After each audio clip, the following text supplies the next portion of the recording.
Gentleman from Maryland, the majority leader, rise. I ask unanimous consent to speak out of order for 1 minute, pursuant to the instruction of Ms. Schwanza. Without objection, so ordered.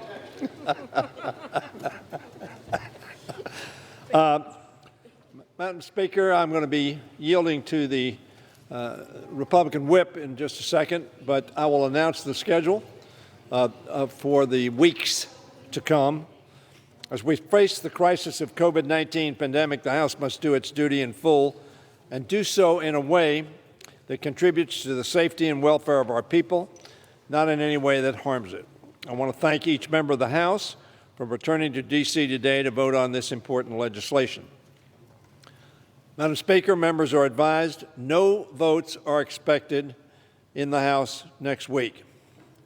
Members are further advised that the House will be in session on Wednesday, May 27th and May 28th. As everyone knows, the Senate has amended the House-passed FISA bill, a very important piece of legislation, which will require the House to act again. I expect that to be considered on the 27th. I also expect conversations to continue on additional legislation addressing the COVID-19 pandemic. The House could vote on COVID-19 related bills on May 27th and 28th.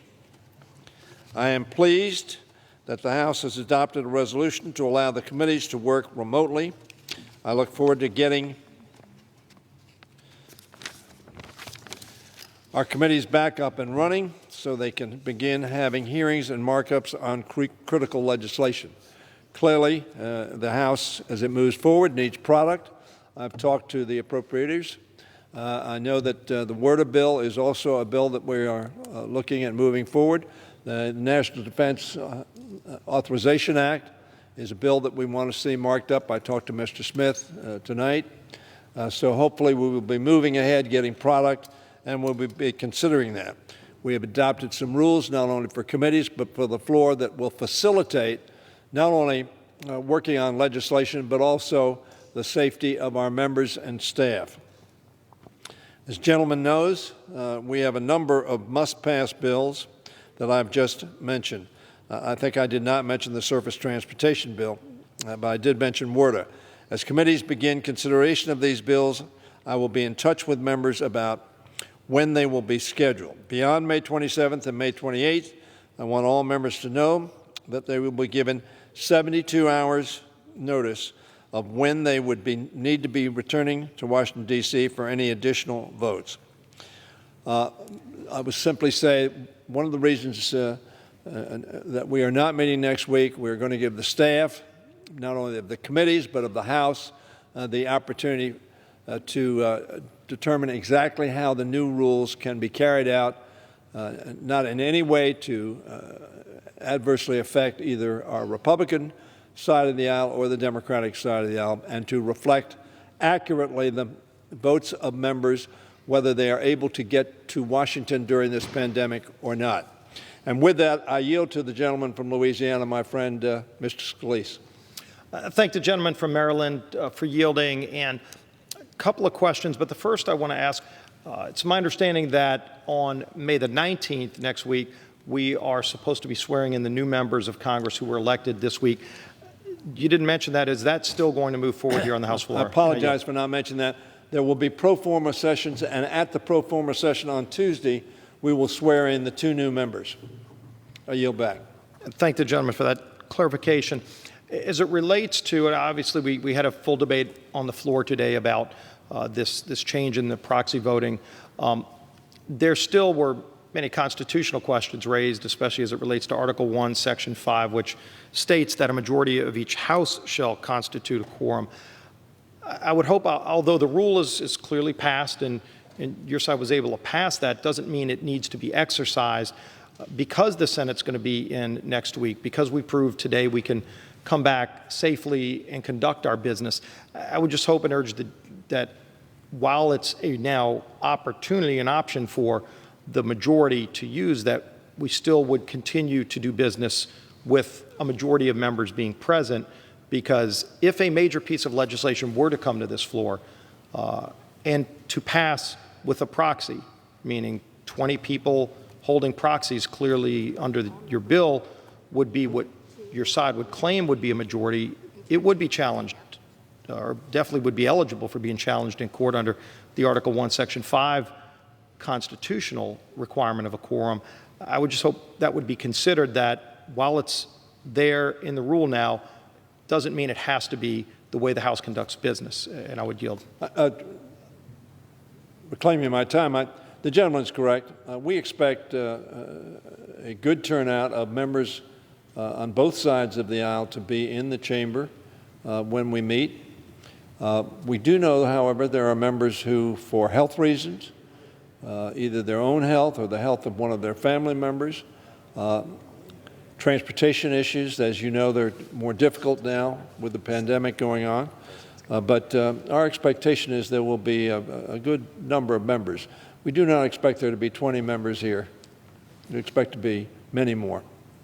And we, as the gentleman knows, when asked to come to the House to pass critically important legislation, members on both sides of the aisle have been here in large numbers.